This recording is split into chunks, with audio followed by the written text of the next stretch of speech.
I said it before and I'll say it again. That scene, that last scene. What does it mean? I'm the dude, you know? Get the fuck out of here. No, I cannot. That final scene Starts now. Hi everyone, this is Sophie and you're listening to another episode of That Final Scene. If you just discovered us in this podcast, we try to explain some of the best and probably some of the worst endings in movie history. Sometimes it works, sometimes it doesn't. But I'm not doing this on my own. I'm here with my two brilliant co-hosts, Ben and Simon. How are you guys? Hello, hello. Yeah, I'm good. Yeah. Wearing my Christmas jumper, feeling all Christmassy for our Christmas episode. I am so jealous. I'm slightly offended I'm the only one who's wearing the Christmas jumper, but it's okay. Star It's Wars fine. Yes, it's a Baby Yoda themed T-shirt, hence why it's bright green and red. We're gonna need to put some pictures. Yeah, we can put Star Wars. It doesn't whisper Star Wars. I mean, it screams it in your face as loud as it can, and then it screams Christmas, as if Noddy Holder was screaming at you. Oh, horrid. I mean, it's only fair that you're doing this because in this episode we are doing our Christmas Secret Santa gifting in a way. Yeah. This is true. So I'm very excited about Well, that. I was really looking forward to this episode as well because we're talking about Love Actually later. Yeah. I fucking love that film and I fucking love Christmas and I can't wait. I'm so excited. I'm shocked. Oh my god! I'm not shocked. Saw it on the weekend. Went for a slightly chaotic brunch, not brunch weird thing in a hotel. Say and, more. Oh my god, it was so good. I'll talk about it a little bit later. Okay. We'll get into it when I'm talking about what we've watched. Don't worry. Okay. I mean, let's dive right into it. Okay, so basically, so it kind of I worked. trapped you. It guys. worked out, warm it up. It worked out well. So we're recording a little bit late for this one, but I ended up going to see Love Actually in a cinema in Shoreditch, which is in like the basement of a hotel. It's in like the Courthouse Hotel in Shoreditch. So it was really weird, like seeing this film that's been out for like 18 years, like Love Actually, 2004, 2005? Yeah, 2003, yeah. 2003, so almost, 19 years. And yeah, seeing it in a cinema was like so cool to like just have that, because I obviously didn't see it in the cinema when it came out, too young, but To cringe I loved even it. harder Oh, I on didn't. the biggest screen. Do you know what? I had 2 glasses of prosecco beforehand. I was not cringing. I was absolutely loving every second of it. I was thinking to myself, I was like, I can't wait because Simon's going to be all grinchy about it, and I'm gonna counteract him with how good and Christmassy the movie is. I would need eggnog intravenously pumped. Yes. Oh Enjoy God, it like please. that. Yeah. Well, Bailey's for me, but yeah. So I went to see that, which was awesome. And then I've just been watching like loads of random shit. Like I'm watching the Harry and Meghan documentary. Are you which is- actually? Okay. Yeah, lots of tea. But it's just dull. It's boring. It's not great.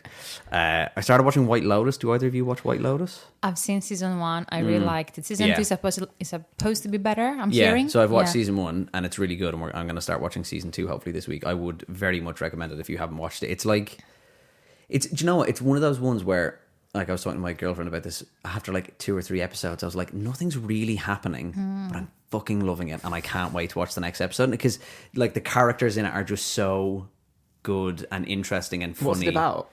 So it's basically, so you find it, like, this isn't a secret, like you find out within the first 5 minutes of the episode that like someone has died at this hotel. You don't know who it is, and you're waiting for the whole season to find out, and it's this hotel in like fancy hotel in Hawaii, and you have like this couple who are on their honeymoon who like clearly aren't meant to be together. There's like the family who have this really weird relationship with their kids, and then there's the staff in the hotel who are like the guy who plays the manager. I think he won a Golden Globe. He's actually for it. incredible. Is amazing. He's this Australian guy. He's so funny. And yeah, it's just nothing really happens in it. It's more so about it's kind of like the whole murder is like something that you're building up to keep people hooked. Like, I wonder what's going to happen, but actually the interesting thing about it is like all these people and how they interact with one another, and it's really funny. That's what the show did very well. So even though it could be just another like whodunit, I feel like you're more interested in the drama. Yeah, I kind of got to setup. the end and I was like, I didn't really give a shit who died. Yeah. I was like, it doesn't really matter. And you're kind of thinking like throughout the whole thing, oh, is it going to be this person? Is it going to be that person? You're like, oh, I fucking hope it's that person. That person's an arsehole.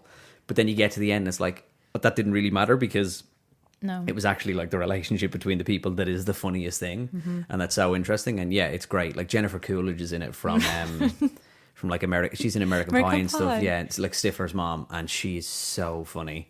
How big are her lips now? This is a good Oh, one. massive. She's playing this woman who's this like really wealthy woman who's like come to Hawaii to spread her mother's ashes, who she hated, and she's just like drunk all the time, and Yeah. Oh God, it's She's fantastic. answered the brief for sure. Yeah, 100%. And she's back for season 2, which is quite good. It's like an anthology series where like the second season isn't like a sequel. It's like another, like White Lotus is the name of the hotel. So the second season, from what I've heard about it, is that there's another White Lotus hotel, but it's not like a sequel to the first one. But she's in it again That for a sounds bit of like wicked. I'm continuity. well up for watching that. Dude, honestly, and it's 6 episodes. It's so nice. Like I'm so used. When I went to watch it, I was like, fuck, it's like HBO. It's going to be like 10 episodes long. Everything's going to drag in. And it's like 6 episodes. They're all really fast and like snappy and the dialogue's great. And yeah, would 100% recommend it. Do you have to have Now TV? You do. You do. Just get a free subscription. I feel like you can get the entertainment pass over Christmas for like dirt cheap, like £4 or something. Yeah. And Or just you watch can it get- and you watch it in a few days. Yeah, or you can just get the free trial. Like Yeah. the one. Free trial for a You few can days watch and just in a binge month. watch it over Christmas. Yeah, you can do that. But yeah, so I'm absolutely love that. So I need to watch the next season. And I just ended up watching like random movies. Like I watched Captain America Winter Soldier because it was on the other day. And then I watched The Mummy Returns because Brendan Fraser just did one of those, breaking down all the roles from my career. And I was like, I really want to watch The Mummy Returns. So I just like watched it in bed over like 2 or 3 nights. And it just, oh God, it's so crap, but it's so brilliant. And his honesty in that interview is really refreshing because he talks about Mummy Returns and like the awful CGI at the end of it. And he was saying that, like, yeah, we were at the premiere of the movie, and the guys who did the CGI came up to him and were like, yeah, so we're the guys that did the Scorpion King CGI. And he was like, oh, right, okay, clearly being like, it's terrible. And they were like, yeah, we kind of wish we had a few more days because it looks awful. So he's just like, it's really refreshing that they were so honest about it and they got it. And it's kind of funny rewatching it now and embracing it, like, in just how shit it is, because The Rock is the Scorpion King and he looks terrible. Like, he looks like he's straight out of an awful video game. And yeah, just the nostalgia of it was just incredible. I do feel like the CGI and the VFX people in movies are the unsung heroes because they have 100%. zero budget and they have to work with insane time, like deadlines to, against like post-production in other certain departments. So I read the other day that is it Marvel, like VFX people are looking to unionize, or is it like Yeah, more I think generally so. because it is about time. Oh, yeah. Because it's just ridiculous. 100%. What have you both been watching? Utter twaddle. Oh, nice. I've been watching Beverly Hills Cop again. Love it. US Marshals. What's US Marshals? It's what's he called? The guy from Under Siege. No, Tommy Lee Jones. Oh, okay. Oh, yes. I think I know what you're... Yeah, I think I know. I tried to watch it 3 times and fell asleep 3 times in a row. How did you? Oh, were you hungover? But yeah, it was I when love I got doing stuck that. on this trip and I got snowed in. And I was stuck in this hotel room, so I started hoovering up Notting Hill, which I really enjoyed. Nice. Fantastic. How can you enjoy Notting Hill and not Love Actually? I have Completely thoughts. different. I have thoughts. Completely different. So how did you how did you stumble into US Marshals? Like, was it It on was TV? just trending on Netflix. Oh, was it looked trending right on up my Netflix? street. Amazing. That is ridiculous. Nice. Like Netflix Germany. Yeah. Please tell me you watched it in German. No, I put it in English. Oh, okay, fair enough. For a Don't treat. blame me. I'd do the same. Oh, I love that though. When you wait, I love like trying to watch a film, but you keep falling asleep and then having to remember where the part you're at. Yeah. I would normally Yeah. I did that with Bad Boys 2 once when I was hungover, and I kept trying to watch the movie, and then I'd fall asleep like halfway through in bed, massively hungover, and then I wake up and be like, I can't remember what bit I was at. I'll just watch it from the start. So it was like top of my playlist on fucking all my suggestions on Netflix were related to Bad Boys because I watched it 3 times in a That's day. so relatable. And then at the peak of my hangover anxiety, The Holiday. Oh, Oh, that's Which a I naughty, still think is that's a far naughty better one. than Love Actually. interesting. Then they're not making a sequel. That's been debunked. Apparently, I saw all these rumors online that like there was talk. There was of- supposed okay, that there was a supposed to be rumor. a second one. Yeah, and I it's find like, it no, far it's less not happening. cringy and more Christmassy. It's made by the same lady that directed The Parent Trap and a couple of other classic Oh, films. Nancy Myers. Yes, she's amazing director, I think. Cool. And it's just a beautifully constructed film, I think. I love the way it's quite meta, and you have those, in The Holiday, you have those interstitial moments where it's like a movie trailer explaining what's going on. That's the one with like Jack. There's that scene with Jack Black in the video. Is it like Yeah, Jack Black oh, in yeah, the in video shop? Blockbuster. Yeah, in Blockbuster. It's kind of like knowingly cheesy, and it doesn't try to be cool. It just like has a bit of fun with quite a cheesy. Yeah, it's set quite of ideas. inoffensive in a way. And Jude Think. Law's there. And Yeah. it's gorgeous. I'm thinking of like imagine Cameron Diaz unretiring for the holiday tour. Oh my god! If anything's going to bring her out of retirement, it's The Mask 3 or The Holiday 2. But I read that the website that's featured in The Holiday, where they swap houses, was real and still is. And Well, that's like house swapping is a huge thing. no, but the website wasn't a fictitious one. It was an Oh, really? actual, Okay. like the shots they used of the website were real, and that actually made the website become really popular, and people started doing house cool. swaps. That's an That is amazing cool. bit of marketing from that company. Yeah. To be like, Yeah. use our website. Yeah, you can use that. That's so cool. Wow, okay. I didn't know that. Nice. Trivia. Trivia, like one for the books. What about you, Sophie? I've been watching a few stuff. So, number one, In the Loop. I can't believe I hadn't watched this film before. Oh, yes. Brilliant. So good. I mean, it's not for everyone. Like if you have gentle ears, like it's not for you. Like the cursing and the swearing is real. With this If one. you like, Iannucci yeah, is it's finest. the thick of it, isn't it? It's the Smith, and that's where Veep came from. Yeah. Yes. So Yeah. it's from his name again? Armando Iannucci. Yes. So Veep and the thick of it, and then what I didn't know is that it was co-directed or co-written by Jesse Armstrong from Succession. Oh, I didn't know that. And yeah. from Peep Show. Oh, Peep Show as well. So yeah, Sam Bain and Jesse Armstrong wrote Peep Show together. And Yeah, so they were collaborators for years. So I didn't know that he was involved with that one as well. Was he involved with Veep? Maybe for He might individual have been, episodes. yeah. I don't remember him as a amazing, co-creator. absolutely amazing writer. I'd love Yeah. to meet him.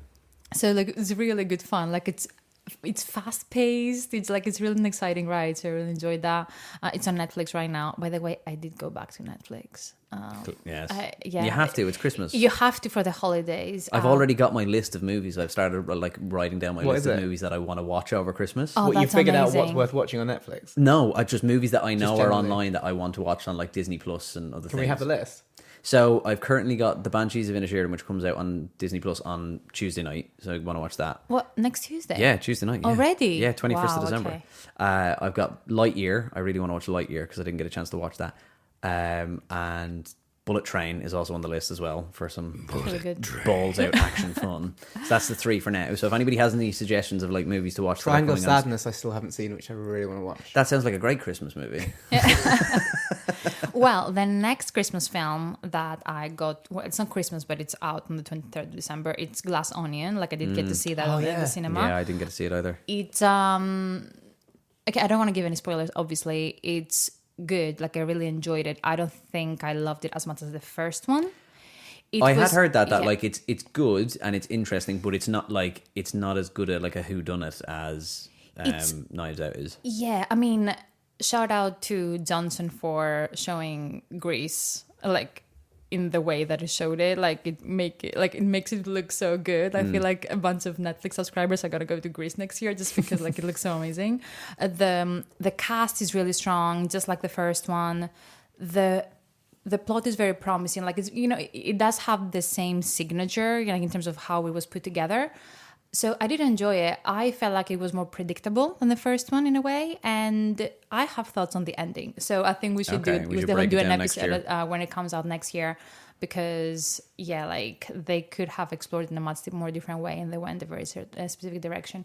So that is the Christmas non-Christmas film recommendation, and then. There's a lot of Christmas non-Christmas movie, like Avatar's out this weekend. That's like a very Oh my god, yeah. Christmas non-Christmas movie that I feel like I'm gonna force myself to watch. I feel like it's not good. That's I like haven't that's even like seen for it. when you having a Boxing Day like lull and you just need something to like drag you through the end of Boxing Day, and you have Yes. a really long grindy mega film. It's what Netflix did super successfully a few years back with Bird Box. You remember like when that came out, like during that dead period of Yeah. like everyone just like being in this food coma, you know, state of mind. And Trying to find that picture, that tweet you sent to Sophie of the guy reacting to Avatar. What was it? Of him just saying it looks absolutely terrible. I mean, most journalists say so. I mean, from what I've read, like it's very long. It's kind of nonsense. It's regressive to an extent from people that Aggressive? are regressive. Oh, regressive. Regressive. But I guess it's that kind of like blockbuster fun that families are looking for. But I'm not seeing it like reaching, you know, the box office numbers that the first one did, which is kind of predictable. But you know, I'm not gonna be watching it in the cinema. Yeah, Avatar: The Way of Water is a silly, soggy motion-smoothed epic of solemnity without a single interesting visual image. Yeah, Exactly. That's a hell of a tweet. That's a hell of an opinion. That's the general perception so far. Yeah, I mean, listen, I'll pass judgment after I've seen it. Is it 3D where you have to wear the glasses? Yes, it is 3D. Do you it's have 3D, to? yeah, and I it's watched 3.5 the hours first long. Avatar with the comedy glasses on. It was cool. What did you think? back What then. did you think of the first Avatar? It was exciting because it was 3D.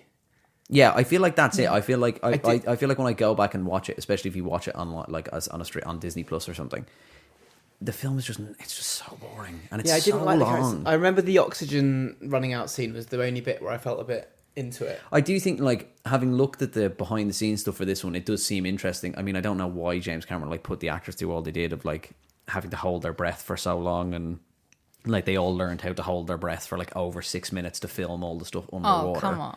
Really? Yeah, so Kate Winslet was on the Graham Norton show last week, and they showed a clip of her where she's doing the like holding her breath, and they're timing her, and she did it for 7 minutes, I think. Or no, sorry, yeah, 6 minutes and 15 seconds or something like that. Which That's Tom crazy. Cruise had held the record for Mission Impossible, I think Rogue Nation or something, and that was, I think they've surpassed it with this film because all the actors learned how to do the thing where you can hold your breath for like a really, really long period of time. But like, why would you make actors do that? Like, unless they're volunteering to do that, it just feels kind of crazy and a little It bit must needless. bring people into the film more though, to feel more like as at one with the cast, and you're kind of in it together. Maybe. You're all working on something like that. And also, what about the actual title, The Way of Water? Yeah. What does that even mean? Well, it's to do with the fact that they're going and living with the water people. Right, but it's just like such an uninspiring I title. just, you know what the thing like is, The Way of the thing about it, yeah, it's a very uninspiring title. It sounds like a kind of a direct to video kind Yeah. of thing. Avatar: The Way of the Water. Like, okay, you find it on like Kevin Costner turns up. yeah, like you find it like, you know, when you walk into a garage and they have like a shelf of DVDs, like, No, the bin, the bargain bin. the bargain bin at a motorway service station. Yeah. But yeah, it just looks like, and the fact that there's 2 more. What? There's going to be 4. Yeah, I there's. thought it was going to be one more, two No, more. I thought there was 2 more, isn't Jesus there? Maybe there is Christ. just one more now. I Is hope that there because is there's just been one a contract with? No, I think James it's just Cameron? because James Cameron wants to do it. This is all he's just wanted to do this. Yeah. Like, I don't think, like, this is him just being like, hey, Disney, will you give me loads of money to make another thing that made $1 billion? And they're like, of course we will. It's a Yeah. great idea. I feel like they owe him so much money because of what he has made for them, like with obviously Avatar, the first Avatar, and like Titanic and whatever else. Like he's like has a free, like a jail-free card. I was going to say, I remember being really interested in the first Avatar because I remember James Cameron doing this documentary on the hardware that he'd built to create the film. So they had this like live, so obviously a lot of it was shot green screen, but he created these live monitors that let you see in real time what was on the green screen. So people okay. could kind of see the scenes being constructed as they were filming them. It's really clever. I mean, he is very interesting. Like, he's done a lot of cool technological stuff. Like, didn't he do that? He went to like the bottom of the ocean, like a submarine, and all these kind of things. And like, yeah, he seems to be a very interesting guy. And like, you can't go past stuff like Alien 2 and Of course, movies yeah. like that, which are incredible. But I Judgment just Day. like, yeah, it's just Avatar. Yeah. Yeah, I was just never into it. Even when it first came out, I was a bit like, what is the point of this entire film? And like, it looks good, but like, he's come out swinging now and saying he thinks Marvel CGI isn't as good as Avatar's, and I'm kind of like, well, it's not really it's not a competition. It looks completely different. Yours is like Right. just bright blue and all aliens. Marvel's is a very different thing. And I would say I think the Marvel's reason why I better. didn't connect with Avatar is like the alien looking characters. I just didn't warm to their and look. also it's like, it's not an original story in any way. It's not like this groundbreak. Like, I think Avatar is great. If Avatar would be great as a silent movie, if you just went and watched it and all you like, they had like it scored like a silent film, like you had the music, A and you just planetarium watched kind of it, film. like and you just watched it, yeah, shisha lounge. yeah, and you were like, watched it on a big, like in IMAX or something, and you saw the colors and it looks amazing. You'd be like, this is great. And then as soon as they start talking in this dialogue, you're like, oh, for fuck's sake, this is just so predictable and pointless and boring. And And it's too long. Like And it's both too of them, long. I It's way feel too like long. they're gonna be too long. But it's 3 hours 20, this one, I think. And he even said, he was like, don't worry, go take a pee break, you'll just come see the movie again. I'm not seeing this film twice. absolutely Not at all. 3 hours 20. 3 hours 20, yeah. So just Absolutely not. pee before you go, and don't buy any popcorn or a drink because there's no point. It's not for me. No. Pass. So should Pass. we go on to our gifting segment? Yes, I'm This is- excited. Yeah. Let's Okay. do it. I don't know, Sophie. I'll let you tee it up because we're not doing our usual community segment this week. But Well, as a reminder for those of you listening, about 2 weeks ago, Simon, Ben, and I said we were going to bring an audio clip. I think the brief was very vague, to each other as a Christmas gift on this week's episode. It can be from a movie or not. It doesn't matter.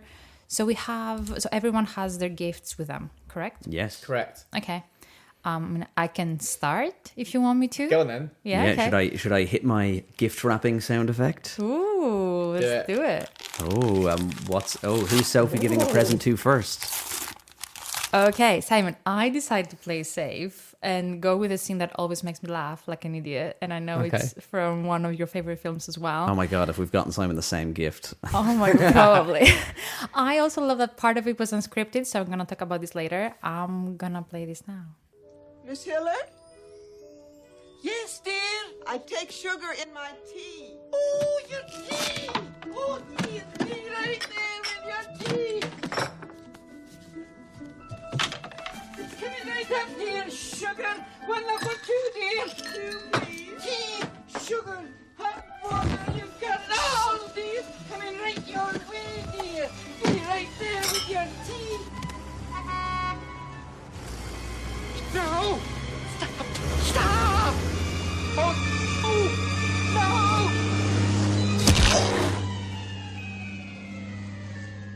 Oh, shit! Oh! Ow! Oh! Can I give you a hand? Oh, no, dear, I don't need a hand. I need a face. A face. Are you sure? Oh, definitely! Really sure. I'm not a Muslim. Face. Oh, good. Miss Hiller?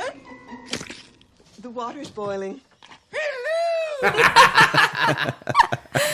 Thanks for reminding me to watch this again this Christmas. That's on your Christmas gonna be movie top of list. the There you list. go. There you go. Oh, that was excellent. The little fun fact here is that, it shows up now as you remember where the icing starts to fall from his face into the It's like tea. melt. Oh yeah, Yeah. it plops in. That was unscripted, and then what he did in that scene was completely ad-lib. It was like ridiculous. So that is my Christmas gift That's your to you, gift to Simon. Simon. Thank you very much. Okay, is 10 there out one? of 10. Is there one for me? Then I'll Yes. start unwrapping my gift. What could it be? Ooh. Stop it. Wow. Oh, it's so interesting. So many layers. Well, my gift to you, Ben, is much more straightforward. It's a movie scene throwback from an older episode of ours. It features one of the most ridiculous Irish accents Oh my in movie God. history, but this was the 90s, so I like to think we've gone a long way from a Irish representation from since course. then. And hoping that this one would never get made today. So I hope you find some comfort in that. Let's play it. Hello, Grace. Will I be seeing you in church tomorrow morning? Sounds divine and holy, Grace. We can share a pew, me and you. Oh God. Same to you. She's got an awfully large chest to be going to church. Shannon. All chests are equal in the eyes of the Lord. Oh God. goes into the What an confession awful box. line. She'll never All come out. chests are equal in the eyes of the Lord. Grace isn't a tramp. She's a dancer in the burley queue. That isn't dancing.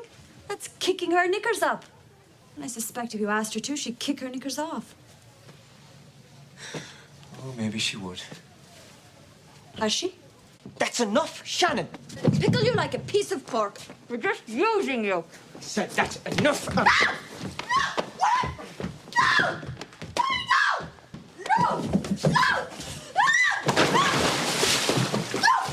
Tell me you like my hat.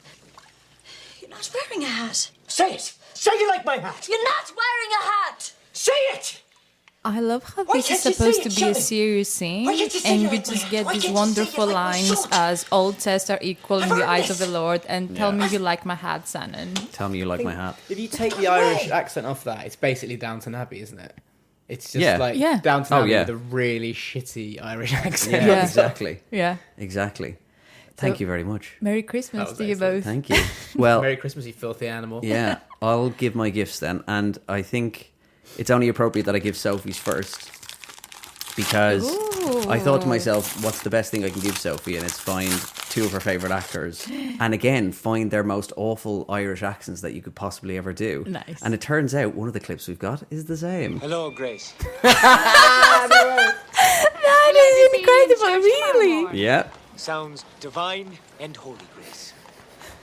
We can share a pew, me and you. Toodaloo. Same to you. Awful. And of course, These little gypsies. What are you doing, Potter? Get out the way, back. Brad Pitt and Can't Snatch. really understand much of what is being said. You tell me. Oh, nice segue. Come about the caravan. Mr. O'Neill. Fuck, man.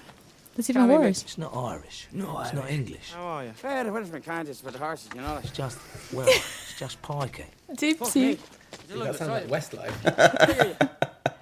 My two... Did he basically create this accent? I think so. Like, Nah, yeah. no. I think it's kind of it's based around really offensive accents that you could do, and I just thought, yeah, you've talked a lot about how you love Brad Pitt and you I love Tom love Cruise, Brad Pitt. and it's just so. I had a feeling someone might pick that one. This that, is really the, sweet. The Far Thank From you. Away clip, but yeah, this that's is good. really That's sweet. why we need an Thank you. ident for problematic. Yes. Yeah, yeah, where I could play that, and then Simon. I mean, what else could I get you but your favourite clip from any movie of all time? Uncle Buck, Nuns in the Run. Space? Yeah, I was wondering how much something like this Nuns. went for. I mean, Beverly Hills Cop. $130,000. Get the fuck out of here! Cannot, it's serious because it's very important. Space. Have you ever saw one of these? Sold it yesterday to a collector. Get the fuck out of here! Yes, I said it myself. We never get to hear this clip in full, so I thought it would be a good gift to give you and play it in full. Was it? Fine, hold a second, I'll be right down. This is another ad-lib scene. Excuse me, Serge. Now, Simon, you've given me a lot of different clips, so you're going to need to tell me what to Well, play. we need the unwrapping sound effect. Okay, who's unwrapping first? Let's do Ben Okay, first. Can you play the mastermind? of course I can. Okay. Ben, Yes, your name, Ben, your occupation. project manager. Ben Corbett, your specialist subject is James Bond, with subspecialism wig work within the James Bond cinematic universe. Oh God, no! Ben Corbett, a strategy manager, Project manager. project manager, and reclusive megalomaniac from Dublin, Ireland, occasional purveyor of unforgivable and problematic puns, rarely seen without a beautiful woman by his side. Men want to be him, women want to be with him. But can the martini sipper claim his place as the world's greatest Bond fan? Let's find out. Oh, we go. I mean, written by Bono as well. I'll have you know. Yeah, GoldenEye's written by Bono on the Edge. Yeah. So Okay. even more Irish. I love it. Question 1.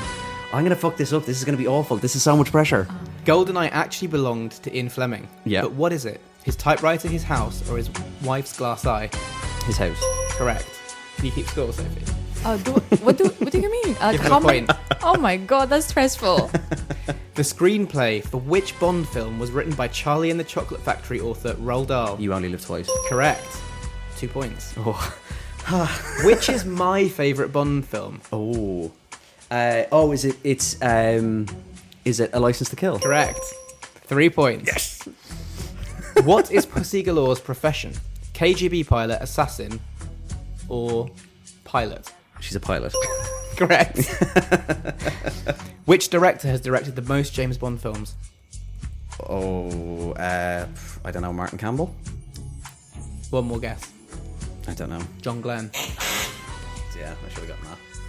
In which 2 Bond films would you find the character Jaws?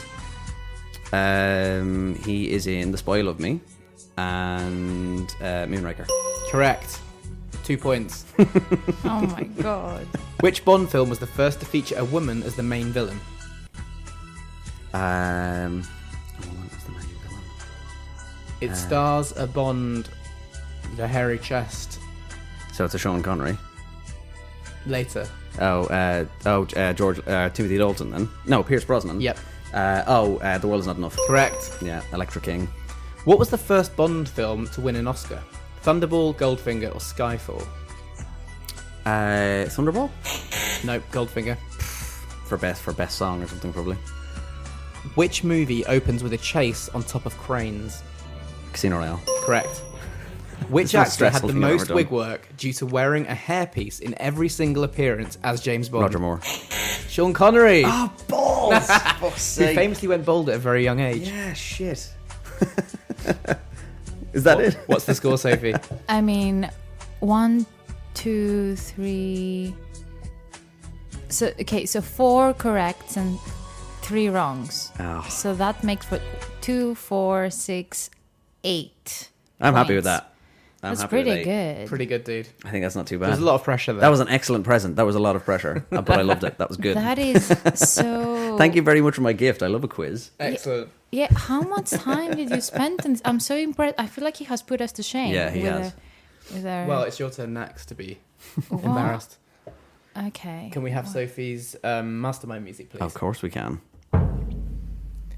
Sophie Basher Katsali from Greece. Mm-hmm. Known to hide out in Greece, Scotland and Buenos Aires.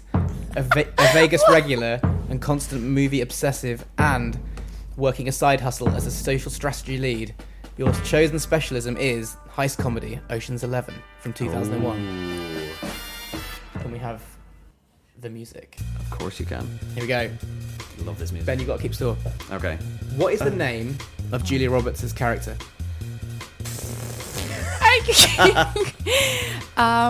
Rose I know this. something. No. Can I steal a point? Do I it. have Do it. Okay, no you can have idea. a point. Is Ben. it Tess? Correct. Tess, how do you know that? I 'Cause I don't know know nothing better anything than about. Yeah, okay. Go Question on. 2. What big event was happening on the night Danny decided to rob the casinos? A bombing attack, a boxing match, or a basketball game? A boxing match. Correct. Okay, I remember that. What did Linus say switched every 6 hours? The security camera tapes, the blackjack dealers, or the 6-digit elevator code? The 6-digit elevator code. Correct. Yes. 2 points. There are 5 oceans on our planet. Which is the largest? Arctic, Pacific, Atlantic, Indian, or Southern? Oh, you should have said Danny. Which is the Largest. largest? Atlantic. Incorrect. Pacific? Shit. Which Ocean's That's 11 very good. character violates parole by traveling to California?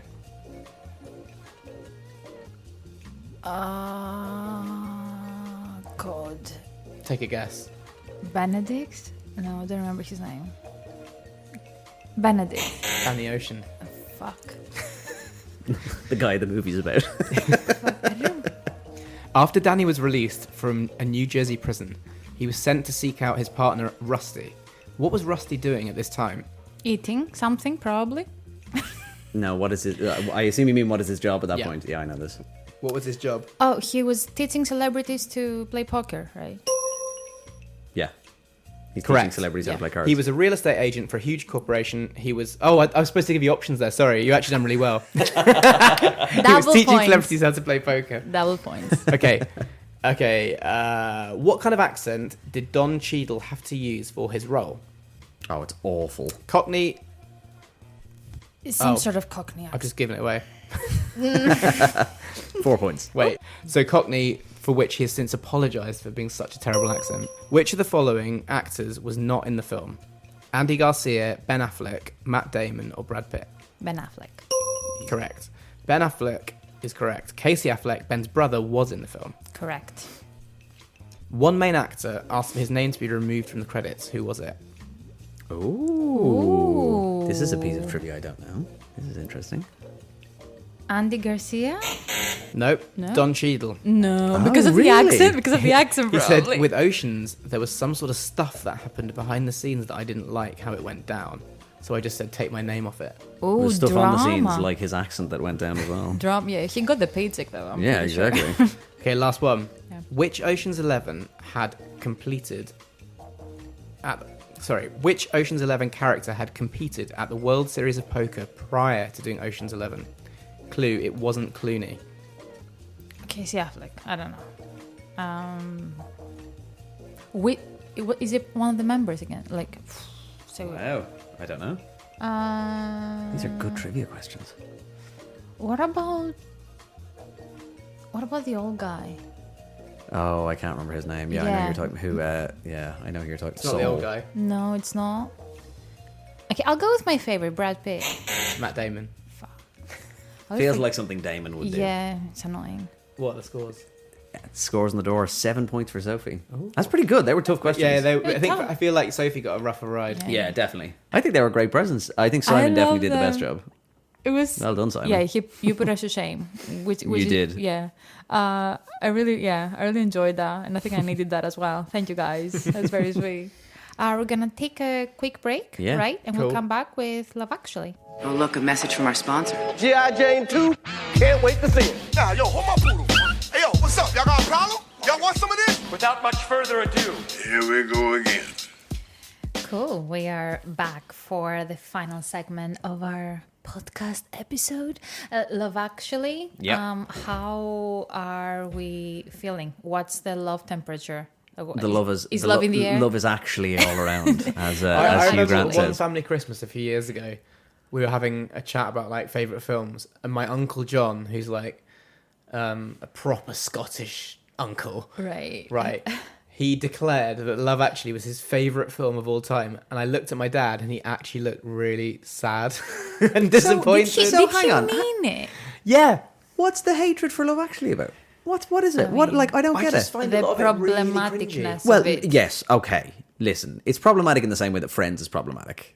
As it, like, I think Simon's coming at it from a different angle. You're coming at it from like cringe fest angle. I think the Richard Curtis film, The Boat That Rocked. Yes, I that is problematic. Yeah, and I think Love Actually has elements of that in it. It's just not as obvious. Yeah, even though Boat That Rocked is later, isn't it? Yeah, Boat That Rocked is like 2007, later, 2007, 2008, I think. Yeah. But he always treads this line that's always in this iffy territory that seems a bit like your granddad doing jokes that makes everyone like wince a bit at the Christmas table. He's out of touch generally as a director, even though I feel like sometimes his films have worked, like Notting Hill worked, for example. Yeah.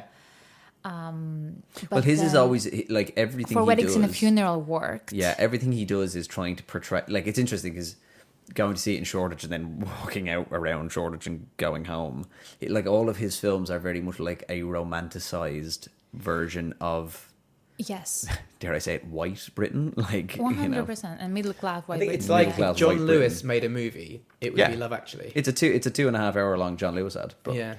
Yes, and I remember him in an interview where his argument to people that were criticizing Love Actually was like, people love fetishizing, murder, like mystery films, and like we have so much violence in cinema these days. Why don't people just want the cheesy love stuff? So he's going for that angle. He's the anti, murder, anti-action, anti-drama, like person in like movies, I guess, and like cinema. That's what he wants to go for, which is fair. I don't mind the cheesiness of it, and I don't mind the non-realisticness of it in a way. I just think it hasn't aged well in the sense of, I think as a woman, I just saw this film the other day and I was like, every single woman is like a walking vagina. Like they have zero agency. Yeah, I thought especially Martine McCutcheon's part, Martine McCutcheon's part, and also what is his name, Chris. She's portrayed as quite a vacuous. Chris Marshall's whole thing of just going to America. Yeah, to like that's the what that's American, I always get so uncomfortable with that because I'm just like that's just filler in the film. But that's just like that's just like it doesn't need to be there. It's like that's the weird thing certainly about it is that some of those bits you're just like, but that doesn't need to be there. It feels like padding. But I don't find that bit. It was just silly. I didn't find that problematic. Whereas the Martine McCutcheon thing, it's like it portrays her to be a vacuous bimbo. They just keep fat shaming her like throughout the film. Oh yeah, like, what is that about? Yeah. I don't understand. I never got that joke either. It seems really weird. Yeah, it doesn't make any sense. Or like Laura Linney's character, where basically Alan Rickman's character tells her to fuck her colleague. You remember that scene? Was like, you actually could just get together. It's within like the first 10 minutes of the film. Yeah, basically like your boss is telling you to fuck your colleague. How long? How long have you worked here? Yeah. How long have you worked here? How long have you been in love with Carl? Yeah. Exactly, and then they go and do whatever, they hook up, and then for some reason the story is about her feeling bad for going to help her brother. Mentally ill brother. Yeah, well, she's not very well herself, is she? Because she can't she can't disconnect from her brother for like 10 minutes to have sex with this guy. Exactly, but like it's kind of portrayed that this guy's an inconvenience, and like I have to feel bad for like not giving. Because she's a nurturer. Yes, she's a nurturing woman. She's a nurturing woman. Yeah, maybe. There's that, and then obviously you have Keira Knightley, who barely has any words, like in the film, and she's just there. She's like the love object. Massive smile. Massive, like, and great I think there's something like she's only in the like when she was in that film, she's only 7 years older, I think, than the boy who's playing Liam Neeson's yes, stepson. he looks very young. Now that's my most cringy part. Yeah. Is the way they kind of adultify that kid. But sorry, just to round up the women, and then you have Emma Thompson, which arguably like they are the best, like almost most interesting couple. Emma like, Thompson should get an Oscar for that Joni Mitchell scene alone of her crying in the room. Very real. Oh my god, it's an incredible scene, and like I love the fact that she acknowledged, like they have the discussion afterwards about the affair, but then she ends up taking him back. Like it's almost like.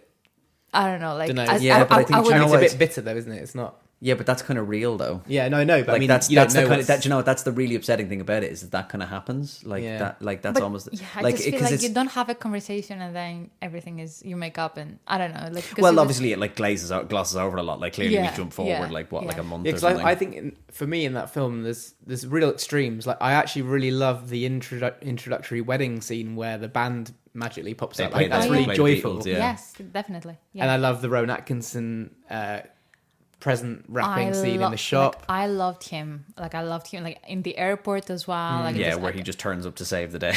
Yes, he was just incredible. And then there are scenes that I'm just like, oh my god, this is horrible. I can't watch it. Yeah. Would you like it gift wrapped? Yes, all right. Lovely. Let me just pop it in the box. There. And then it's kind of like vignettes, isn't it? It's like a series very of much so. vignettes joined together that just don't always quite gel. That they all just like after we watched it, we went to get dinner and we sat there being like, okay, so how does everyone connect together? And then you try and like tie all these strings together. My most cringy moment is the Hugh Grant dancing scene. Really? I love that scene. I love that scene. I had to block my eyes. That scene, especially where the woman's standing behind him and he's just scene. like, yes. I love that scene. It's brilliant. The most cringy scene for me is when Colin Firth travels to wherever was it Portugal? No, Italy? it's in France. Where it's in France. Yeah. Sorry, where the cleaner has to fall in love with him straight away. Yeah. They have an exchange of bloody word, and he asked her to marry her. And she's like, oh yeah, whatever. Like I'll just give up on my life and just go through. It's like the most cringiness of it. And then obviously let's talk Christmas cringe. And that was more fat shaming because when Colin Firth goes to propose, there's the other sister, and the other sister's like, so obviously bad. They've chosen a really big person to play her, and then the joke is that God forbid he would want to marry her. Yeah, I mean, it's really that's pretty shocking. It's awful. Yeah. And obviously like the Martin Freeman and Jonna Page couple, think where like a fat why do where we he see was like, do we see her boobs and not his dick? Oh yeah. Like, why do? I forgot about that. That's the one. They're the bits in the film. Remember we were talking about this of like if it was a bit of a cheap laugh that I thought. Yeah, you need to put a list together of that of when those scenes are in the movie, so people know to walk out when they're watching it with their parents. Just be like, okay, you need to walk out at like 10 minutes. That's true. 32 minutes and 67 minutes, and make a cup of tea because you're about to see. Wait, what's the film where they have a fictitious app called Mr. Skin, and What's that? there's a film where like these kids create an app called Mr. Skin where they write down the times when there's a nudity in any film, and then you can search it. It's from like ages ago. No, I don't know. Yeah. But that's what you need. But for like to make it go and make a cup of tea when you're watching Love Actually with your family at Christmas. That's true. Yeah, that's true. Given all of that, like I still like it's obviously a good time. I just feel like it hasn't aged because the very thing well. is, it hasn't aged very well. But on the cringy, and I completely agree with that. Like there's stuff in it that you're like, oh Christ, like you know. But as I said, and in the same way, whiteness of it, as you said, the whiteness of it. There's like every main character in it is white and in middle London, class. of all places. Apart from the guy in the wedding. But he's barely in it. Yeah, he's only in 2 or 3 scenes, and his whole character arc is my best mate is trying to steal my wife. Yes, exactly. Yeah, that was strange. That storyline. It's such a bizarre story. It plays it like it's a good thing. Yeah, it is. But It is a very weird dark. one, and but like the cringy elements of it, I just kind of like. See, I'm in Christmas mode right now, which there's like a month of the year from like the 1st of December. I'm just like full on Christmas mode, and I like the cringiness of it.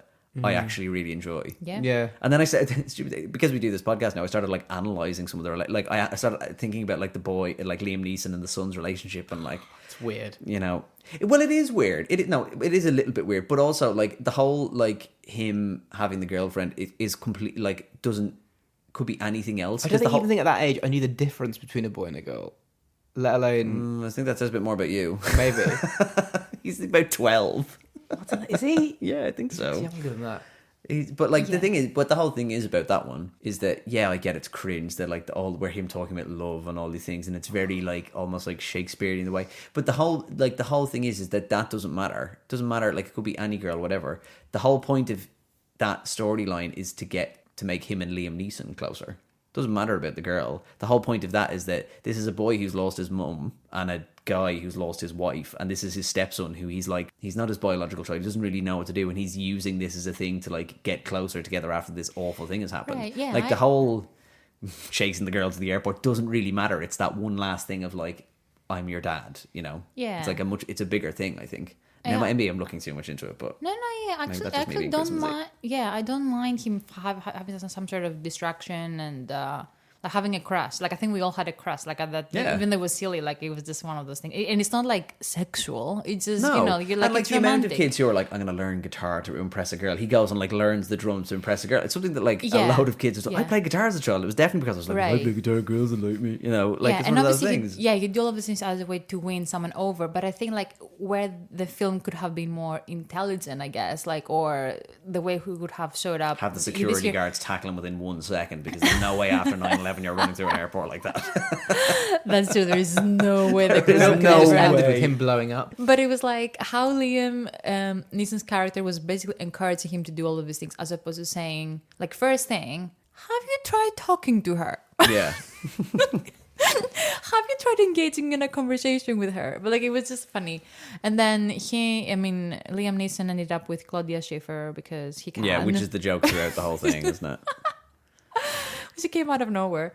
It's funny. Because I know we're talking about the final scene, and it's hard to really talk about the final scene in this film because there are so many different. It's like every single couple has its own final scene. Like for example, the Andrew Lincoln, and Keira Knightley final scene is probably 20 minutes out. Yeah.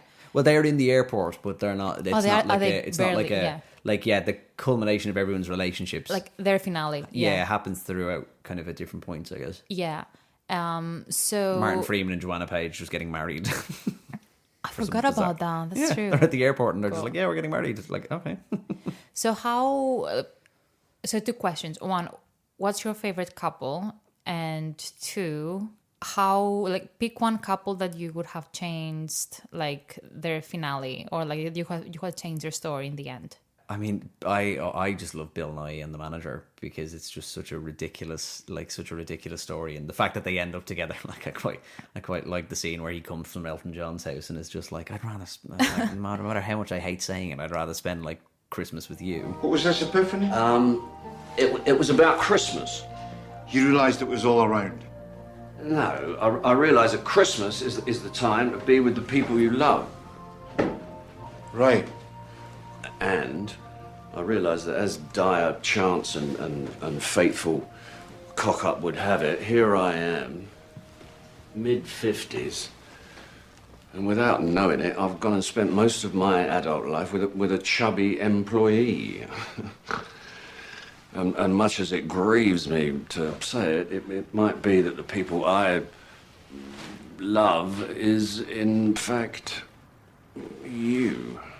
Yeah, because in that storyline, I remember really not liking Bill Nye's character because he's so mean to his manager, and then you realise he just really loves him. Yeah, he really loves him. Yeah, that's why I quite like it, and I just love that character. Like, I mean, the scene with Ant and Dec is just fucking brilliant. Like, you know, and what I didn't know is I was listening to a thing where Bill Nye was talking about that the other day, and he was saying that was the movie where after that he stopped having to audition for things, which I was like, surely Bill Nye was like a big deal, but he was like, no, it was at that point after I did that film. Because it was big in America, that's when people knew who he was. I was quite surprised about that. But yeah, I think they're my favorite. As a couple, I think they're my favorite. I think the one I'd change, I mean, is the Chris Marshall one is just completely pointless. I would get rid of that. I think, like, just make the movie a bit shorter. Yeah. And yeah, I mean, See, the thing is, like, the Emma Thompson one, I'd like to say she leaves him, but actually, like, Emma Thompson's whole thing throughout the film is all she's ever really thinking about is her kids. Like, her whole thing is making the, like, and you kind of like, well, you don't understand it's terrible, you know, it's for something like that to happen, but you almost feel like, especially in the airport, she's like, I'm literally like her, you know, her last lines with Alan Rickman are just screaming, I'm here for the children, get in the fucking car. Like, that's it. You kind of want a happier ending for her, but unfortunately she gets the most real ending out of probably everyone, and that's quite sad. Yeah. Which is a shame, because, you know, you could have given her like a cheesy ending maybe, but actually she should have gotten an Oscar. That should be the ending. That's the deserved ending there. It's but true. yeah, I don't know. It's true. I don't know about an Oscar. I don't even know what qualifies for an Oscar nowadays. Well, but like I mean, it was a scene. It was like a 5-minute section. Yeah, and Anne Hathaway got an Oscar for singing one song in Les Mis. So I mean, come on. It was good.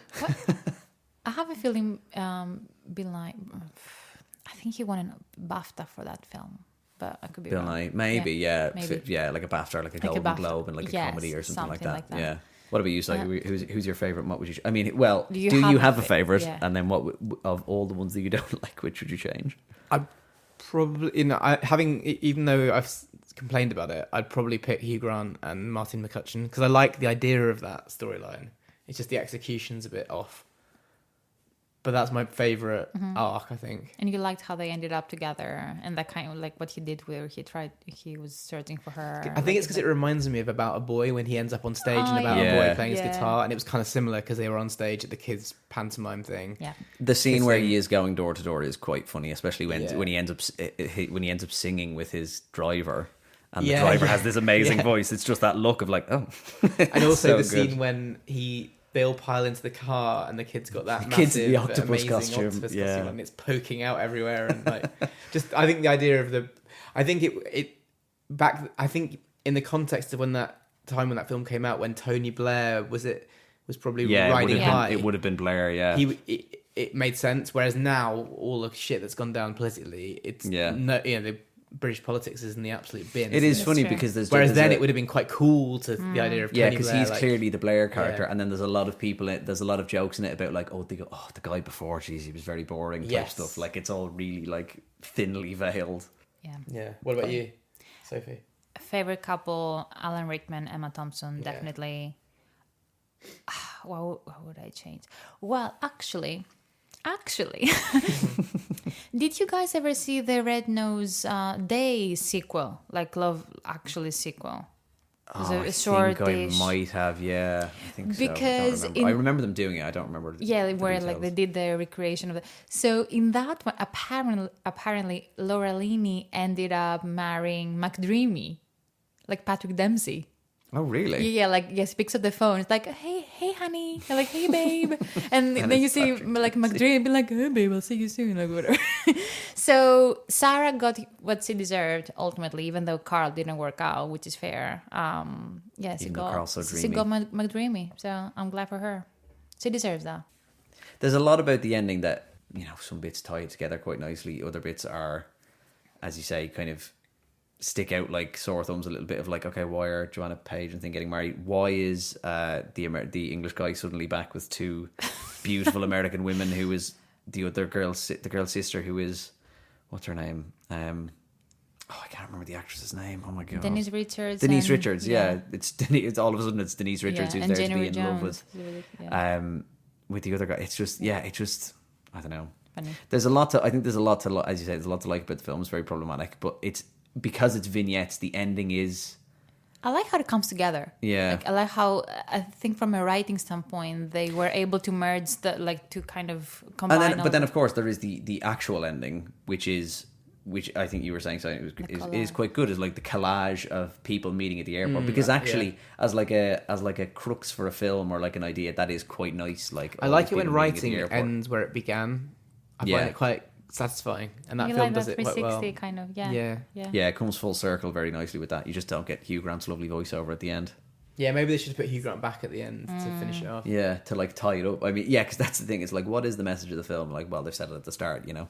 Maybe there's a director's cut out there. What, like Blade Runner? Maybe like when Hugh watches it at home, Martin McCutcheon is a robot and all in all. Is Richard Curtis still around? Like, is he still active? Yeah, he directed that Beatles film, didn't he? The Yesterday, I think. Oh, was that his? Yeah, I think that was him. He still does like bits and pieces every now and again. I just don't think he's my as theory with prolific. him, and I have loads of respect for what he's done because it's amazing. But you look at some of the stuff he did in like the 80s and 90s. Like he's the man who my created theory Blackadder, is that you know. His first breakthrough film was Four Weddings and a Funeral, which famously couldn't afford to pay the big actors in it, so they all took equity and ended up doing really well because the film was an amazing success. There's even a scene in Four Weddings and a Funeral, I think it's right at the end, at the funeral, where there's a river in the background and it's completely frozen because they couldn't afford the shot. And it's actually that went into the cinema. Like, there's just a photograph in the background and they're all acting in front of it because they literally ran out of money. And that's in even the DVD and on streaming services. But I think that what happened was Richard Curtis, then he made Notting Hill. Was that next? Yeah, I think Notting Hill would have been next. As he progressed, I think he figured out how to make stuff more and more popular, and he learned what triggered people and what brought audiences in, and that's why they kind of went more mainstream as he went on until he hit the absolute jackpot with Love Actually. Yeah, it is, and he's basically jackpot, gone right to lowest common denominator, but in a very clever way, but making the most money. Right, but Love Actually was. I'm not saying it was expected to be a flop, but it wasn't expected to be as successful as it ended up being. No, I don't think so, because it at the time it would have just been like another Richard Curtis rom-com. Yes. Like, you know. Maybe that's because maybe the reason why I find it so cringy is because it does tap into the human condition quite a lot, and it's like the mess of life, right? And it tackles it all in quite a like on the nose, like granddad doing a joke kind of way, but actually it covers a lot of life, and maybe that's why it is quite cringy and why people love it, because it's like a mirror, holding a mirror up to white Britain, as you say. Well, exactly, yeah, it is. And I feel like there's just bits in it that you recognise, I've done that before, I've talked like that, or I've said that thing, or I've been in that scenario. It is a escapist film in a way. Very much so. Yeah. Like very much so. And I like to think that when you see it, like, you know, it's like it's problematic, and you just go with it because it's fun. I think it goes in my guilty pleasure category. Love Actually. Oh, 100%. But the thing is, listen, we get out of December and I will not watch it again. Like, there is a 30-day window for me to watch Love Actually. I'm not going to watch it in March. Like, it's not going to happen. So funny. Yeah. Cool. Well, I think that's all to say about the film. I think we solved the ending again.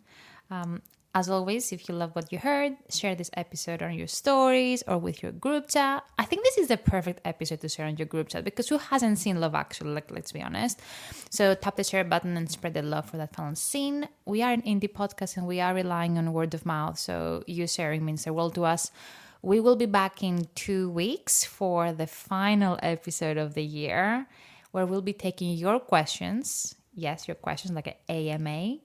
And I don't know, are we doing a film for the final episode of the year? Maybe it's a surprise film. Yeah, that could be interesting, so people can tune in and find out what the next. Is Die Hard New Year's Eve film?